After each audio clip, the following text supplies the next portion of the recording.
Terhadap peraturan perundangan perparkiran di Pekanbaru, saya menginisiasi ya, atau sebagai inisiator untuk mengajukan gugatan ya, atau permintaan kepada Pemko ya, supaya perwako yang bertentangan dengan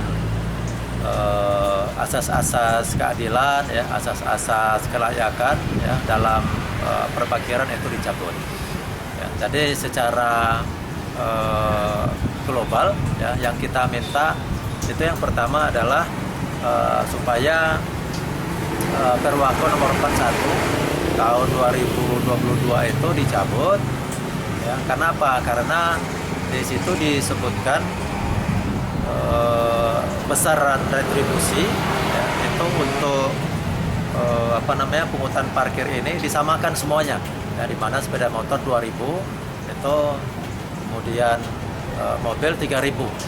Nah, hal ini bertentangan sebetulnya dengan semangat yang ada di Perda ya, Perda nomor 14 tahun 2016 itu, di mana besaran retribusi itu bervariasi ya, tidak disamakan semuanya ya. Misalnya kalau di pusat kota yang ramai ya, yang orang mungkin berbelanjanya dalam jumlah banyak ya, itu mungkin wajar ya harganya retribusi parkirnya tinggi ya, misalnya 4.000 ya, sepeda motor 8.000 untuk mobil. Tapi kalau masuk kepada jalan-jalan kecil, jalan lokal ya, itu tidak bisa lagi. Kalau di Perda ya, itu sebutkan cuma 1.000 dan untuk mobil 2.000.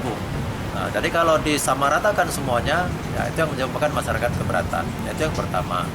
Dan yang kedua, kita juga meminta supaya areal ya, yang bisa dipungut parkir itu diperjelas ya. Kalau di Perwako kan itu disebutkan ruang milik jalan.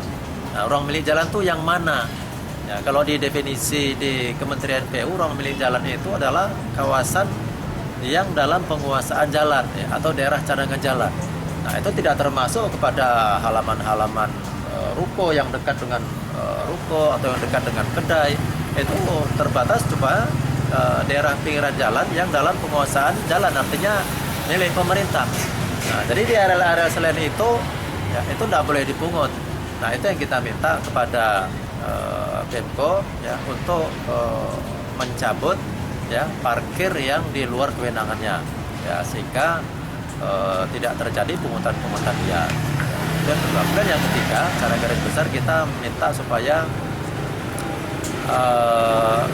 masyarakat yang merasa keberatan ya, tempatnya dipungut parkir ya, itu bisa ada saluran untuk pengaduan ya, sehingga tahu nih masyarakat haknya bisa dibela, haknya bisa dilindungi ya, tidak asal ya ini ada tempat kosong kemudian tukang parkir datang ya dia mungut ya, sementara yang punya lahan tuh tidak ikhlas, tidak ridho, tidak bersedia tempatnya. Nah, itu mesti ada pengajuan.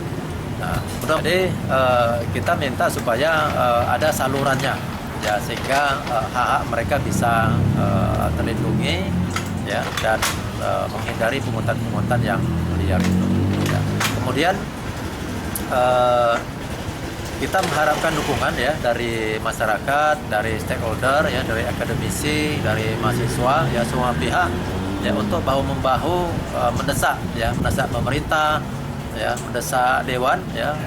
Saya sudah mengajukan ini ke DPRD Provinsi Riau untuk ya meminta peninjauan ini ya, dan sudah merencanakan untuk berjumpa dengan Dinas Perhubungan ya, cuma sampai saat ini masih belum terlaksana ya. Mudah-mudahan kalau bisa audiensi, bisa memberikan penjelasan yang lebih lengkap ya, sehingga perubahan Perwako atau pencabutan Perwako yang lama ini bisa dilakukan. Terima kasih.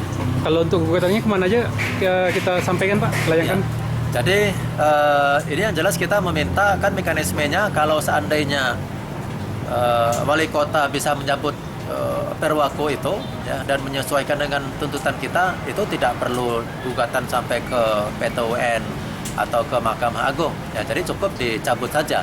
Nah, saya kira itu yang kita lakukan pertama dulu ya, dengan kita memberikan masukan ke DPRD ya, kemudian bertemu kepada Dinas Perhubungan. Kalau misalnya tidak juga diindahkan, nah itu kita pikirkan untuk langkah selanjutnya.